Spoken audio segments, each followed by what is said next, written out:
terjadi di PDI, tapi kan juga akan membangun kesadaran elit bahwa politik itu memerlukan suatu karakter yang baik. Politik itu bukan sadar elektoral, politik itu membangun peradaban, politik itu kehidupan, politik itu dirayakan oleh bagaimana kita merespon dari kehendak rakyat bertanggung jawab pada masa depan. Itu yang akan mewarnai.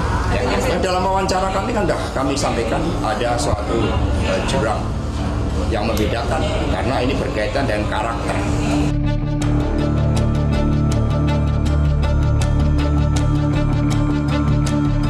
Kader Golkar Indonesia bilang kalau Pak Jokowi sudah menjadi kader Golkar sejak 97 itu gimana Pak? Ya, itu tanya sama Ridwan Hidap. Tapi benar Pak itu Pak? Tapi soal Pak Jokowi menjadi ketua umum itu gimana tanggapannya Pak terkait itu Pak? Ya, itu kata siapa itu?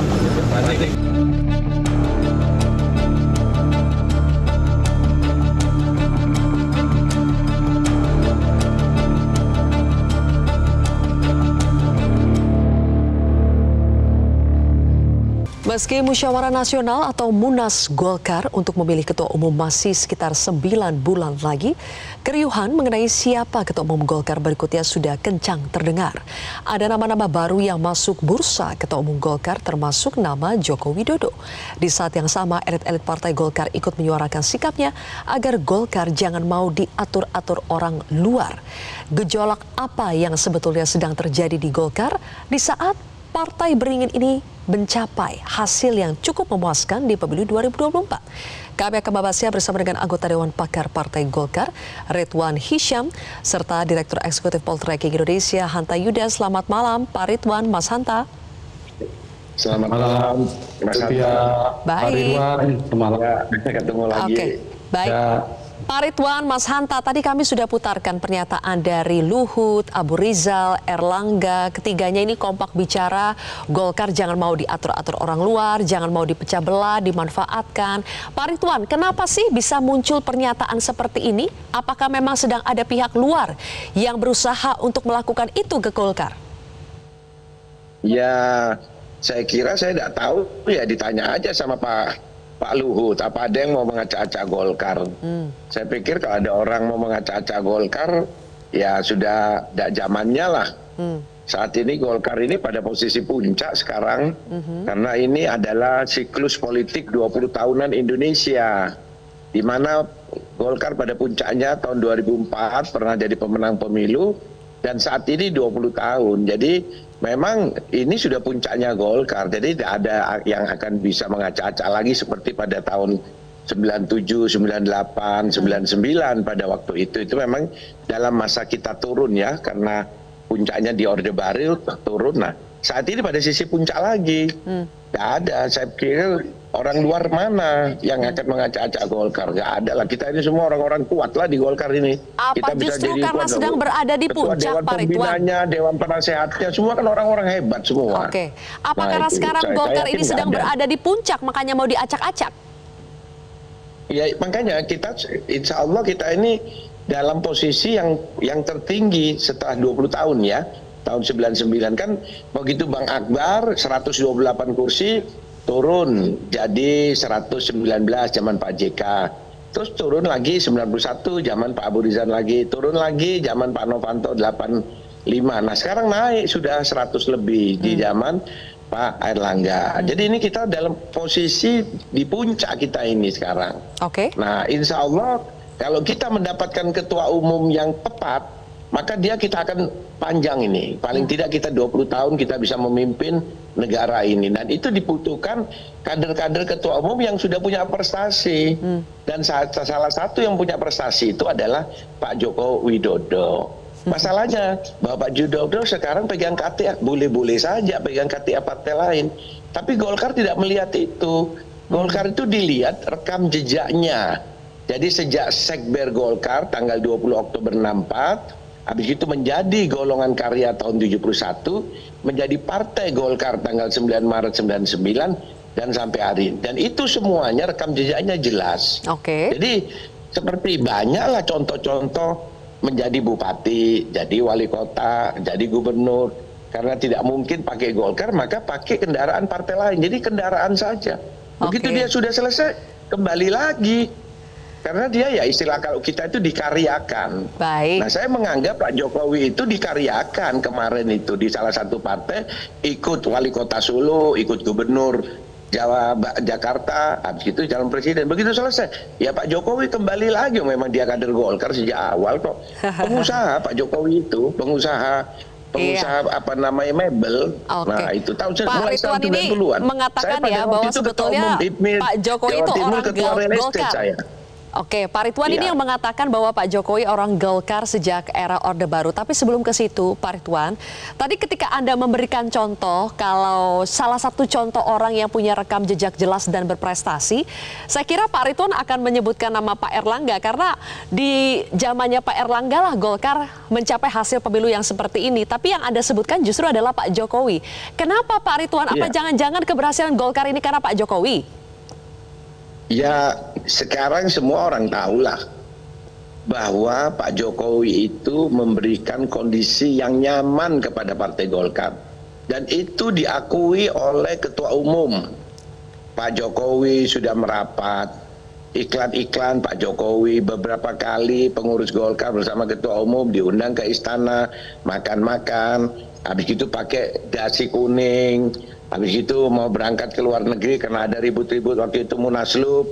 Pak Jokowi menyampaikan silahkan kalau mau Munaslup ada Pak LBP, Pak Luhut, ada Pak Bahlil. Kan itu disampaikan sehingga masyarakat melihat loh Pak Jokowi ini sangat memperhatikan Golkar. Sehingga pemilih-pemilih yang memilih Pak Jokowi melihat oh iya betul bahwa Pak Jokowi ini Golkar. Kalau dilihat rekam jejaknya pengusaha, Pak Jokowi itu di pinggir kali, kalau dibilang bahwa Pak Jokowi hidupnya di pinggir kali, itu zaman kecil masih ikut bapaknya. Begitu dia sudah dewasa, jadi pengusaha Pak Jokowi itu di Solo, di Solo Raya, itu sudah melaksanakan doktrin karya kekaryaan. Baik, oke. Saya pindah dulu ya ke Mas Hanta. Mas Hanta, jadi sebetulnya Pak Jokowi ini adalah orang yang akhirnya membuat Golkar berada di posisi saat ini, pencapaian di pemilu 2024, atau Pak Jokowi justru sekarang disebut oleh kubu yang sedang merapat ke Pak Erlangga ini, Pak Jokowi lah yang diduga sebagai orang luar yang sedang mencoba untuk mengatur-ngatur Golkar? Ya, jawabannya tergantung perspektif nanti Zilvia. Tapi begini, saya memulainya. Partai Golkar ini betul tadi Zilvia sempat singgung kenapa dia menjadi strategis justru karena itu jangan-jangan karena satu Partai Golkar atau partai besar ya apalagi sekarang tren kursinya naik tadi seperti Pak Ridwan katakan membuat dia semakin seksi untuk diperebutkan. Yang kedua banyak tokoh kuat di sana, tidak ada pemilik saham politik tunggal di Partai Golkar, dia partai terbuka sehingga menyebabkan ketika akan ada kontestasi politik di internal Golkar, katakan Munas, itu akan terbuka pertarungan faksi, faksionalismenya biasanya menajam. Itu polanya di Golkar. Kebetulan saya melakukan riset yang lumayan panjang terhadap Golkar. Yang ketiga adalah, kita tahu Golkar itu genetik politiknya, Zilvia tidak bisa lepas dari kekuasaan, tidak bisa jauh tepatnya. Sehingga dia seringkali terpengaruh faktor di luarnya. Ketika ada suksesi kepemimpinan, penentuan ketua umum Golkar itu seringkali faktor di luar Partai Golkar itu relatif lebih determinan ketimbang dinamika pemilik suara di internal. Yaitu misal faktor kekuasaan, katakanlah dalam hal ini istana, siapapun, bukan soal Pak Jokowi, presidennya. Yang kedua adalah faktor pemilik kapital, pemilik modal. Yang ketiga barulah pemilik jaring politik terkait dengan pemilik pemilik suara. Nah, kalau kita bicara, saya ingin kita lihat polanya. Mungkin bukan hampir, tidak ada di era reformasi ketua umum yang menang di Munas Golkar tanpa didukung secara langsung atau tidak langsung oleh presiden yang sedang berkuasa. Lihat saja Pak JK bisa bertarung melawan Pak Ridwan berhadapan dengan Pak Akbar Tanjung. Pak JK kita tahu dekat dengan Pak SBY pada saat itu. Pak Abu Rizal berhadapan dengan Pak Surya Paloh, kita tahu Pak Abu Rizal juga bagian atau menterinya, bahkan Pak Surya Paloh, Pak SBY pada saat itu. Setia Novanto, Erlangga itu didukung oleh Pak Jokowi. Itu tidak bisa dibantah datanya. Nah, karena itu ada faktor di luar. Yang menarik ini, saya berpikir Pak Jokowi itu, saya sama dengan Zilvia, menganggap Pak Jokowi adalah orang luar. Tapi ternyata ini konspirasi dari perspektif Pak Ridwan. Pak Jokowi bukan orang luar, beliau orang dalam. Nah, kalau perspektif orang itu dalam, ya betul. Ya, kalau perspektif itu yang digunakan, berarti dua perspektif, makanya saya jawab tadi dua perspektif. Kalau orang dalam, maka Pak Jokowi kemungkinan akan menjadi salah satu kandidat kuat yang akan bertarung di Munas Partai Golkar di ke depan ini. Nah, untuk melihatnya kapan Munas, saya sering menggunakan indikasi. Kalau Munasnya dilakukan setelah Oktober 2024, maka faktor Jokowi menurut saya tidak begitu kuat lagi. Tapi kalau indikasinya Pak Ridwan dan kawan-kawan berhasil membuat Munas sebelum Oktober 2024, dugaan saya Jokowi akan menjadi aktor penting dan penentu dalam Munas Partai Golkar, menentukan apakah Jokowi sendiri akan mengambil posisi ketua umum itu, apakah Gibran atau orang yang ditunjuk oleh Jokowi tanda petik untuk mengambil posisi ketua umum itu. Jadi indikasi awalnya lihat kapan pelaksanaan Munas. Baik, oke. Oleh karena itu, apakah yang punya suara seperti Pak Ridwan yang mendukung Jokowi untuk bisa menduduki kursi ketum ini hanya Pak Ridwan, atau sebetulnya sudah banyak ini teman-temannya Pak Ridwan yang juga sepakat untuk mendukung Pak Jokowi untuk menjadi ketua umum Golkar? Nanti kita akan bahas pemirsa, usai jeda, tetaplah di Prime Time News. Baik, kembali lagi di Prime Time News, pemirsa. Pak Ridwan, saya kembali lagi ke Anda. Tadi pertanyaan saya, yang punya suara seperti ini mendorong Pak Jokowi untuk menjadi ketum Golkar itu Pak Ridwan sendiri saja saat ini, atau sudah banyak ini? Sudah bisakah disebut ada kubu yang mendorong Pak Jokowi dan juga ada kubu yang mendorong Erlangga dan saling berperang pengaruh antara dua kubu ini? Ya, mayoritas. Apabila Pak Jokowi bersedia jadi ketua umum Partai Golkar, kalau Pak Jokowi bersedia ya, karena Pak Jokowi kan sampai hari ini dia tidak mengatakan saya masuk Golkar, yang dia katakan saya masuk istana. Jadi begitu katakan Pak Jokowi mendeklar bahwa saya bersedia, saya yakin menang mayoritas. Bisa-bisa aklamasi akan memberikan dukungan kepada Pak Jokowi.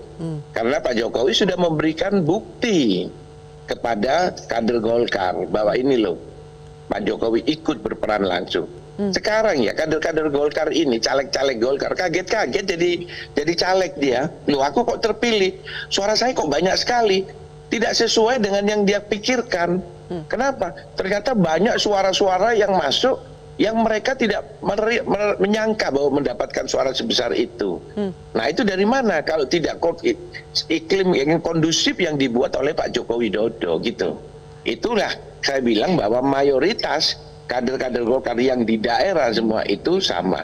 Dan saya yakin kalau Pak Jokowi menyatakan bahwa saya bersiap memimpin Partai Golkar, Pak Erlangga sami nawa atau nah, tidak mungkin Pak Erlangga akan melawan Pak Jokowi. Mungkin Pak Erlangga malah yang mimpin pertama untuk menjadikan Pak Jokowi. Tapi dengan syarat Pak Jokowi sudah menyatakan bahwa saya siap jadi memimpin Partai Golkar. Itu menarik Pak Ridwan. Jadi Anda menganggap bahwa kemenangan besar Golkar di pemilu tahun ini sama dengan jasanya Jokowi, bukan jasa Erlangga ya Pak? Bukan. Jadi semua punya jasa. Jadi Pak Jokowi saya menganggap yang terbesar. Pak Erlangga juga punya jasa ketua umum. Ya kan? Caleg-caleg semuanya ada. Pengurus-pengurus semuanya ada banyak.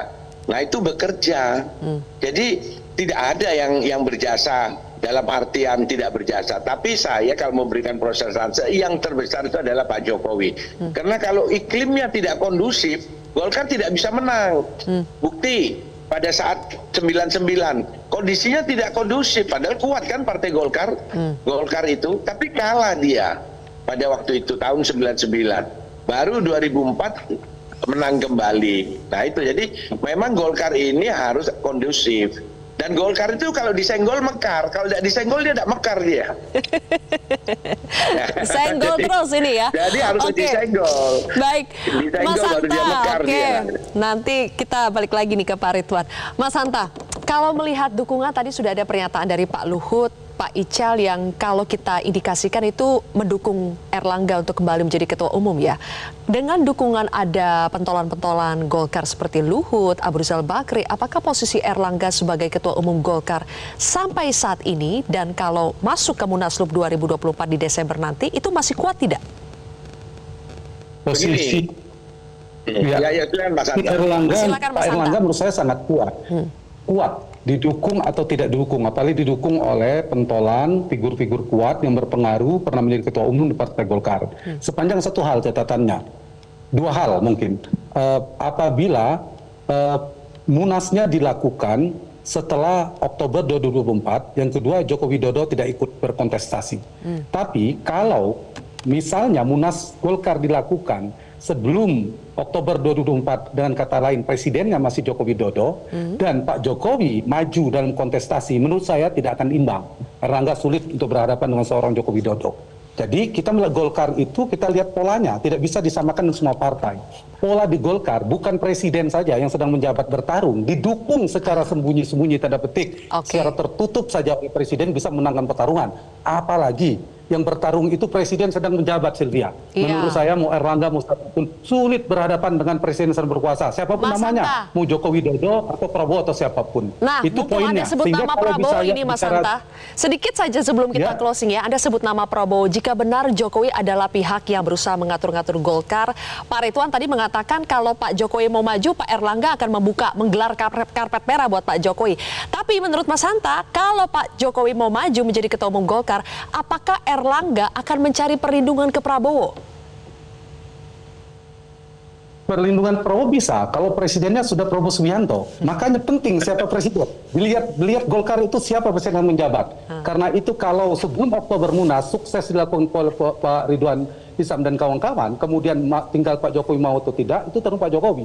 Problemnya kan lihat ini, Zelvia, rute Pak Jokowi ada dua. Rute pasca menjadi presiden dia akan menjadi negarawan, betul-betul tidak masuk politik lagi, atau tetap menjadi politisi. Jadi seperti sekarang kemudian memiliki kaki politik, misalnya kata ingin memimpin koalisinya Prabowo dan seterusnya. Nah, kalau ingin memimpin koalisi Prabowo terusan, maka dia harus memiliki kaki politik. Dia harus punya partai. Kalau tidak punya partai, dalam ketua umum partai ketemu dengan siapapun ketua umumnya, ada Pak Zulkifli Hasan seterusnya, Pak Jokowi nggak punya partai apa-apa, itu kan sulit. Siapa bapaknya wapres, nggak dihitung. Tapi kalau dia dalam konstelasi itu sebagai ketua umum Golkar, partai terbesar dalam koalisi, dia akan kuat. Jadi kalau rute itu yang dituju oleh Pak Jokowi, maka dugaan saya Pak Jokowi akan serius membidik Golkar dengan Pak Jokowi atau Gibran mengambil posisinya. Dugaan saya kalau tidak tanggung ya, tanda petik, bukan saya mendorong ya Pak Ridwan, Pak Jokowi sebaiknya mengambil ketua umum Golkar itu sehingga dia punya kaki politik yang kuat, sehingga punya posisinya yang kuat seimbang dengan Prabowo Subianto. Dinamika kan beda nanti. Kita lihat sekarang kan Prabowo. Menarik sekali dinamika ini. Sepertinya masih akan panjang nih episodenya. Sedikit. Kalau Pak Prabowo, Zilvia, kalau Pak Prabowo beda. Kalau Pak Prabowo kepentingannya beda. Pak Prabowo mungkin ketua umum Golkarnya siapa? Yaitu orang yang bisa dikendalikan oleh Prabowo nanti sebagai presiden. Yang bisa dikendalikan, yang bisa diatur tanda petik, yang bisa nyaman. Kalau dengan Pak Jokowi sulit mengatur Pak Jokowi. Tapi kita bisa melihat dari perspektif netral. Masih seru diskusinya, tapi sayang sekali waktunya sudah habis. Mas Hanta, Pak Ridwan, nanti kita lanjut lagi ya di episode selanjutnya. Karena ini kayaknya masih akan panjang ya. Pak Ridwan, Mas Hanta, terima kasih sudah bergabung bersama kami di Prime News hari ini. Siap. Jelajahi cara baru mendapatkan informasi. Download Metro TV Extend sekarang.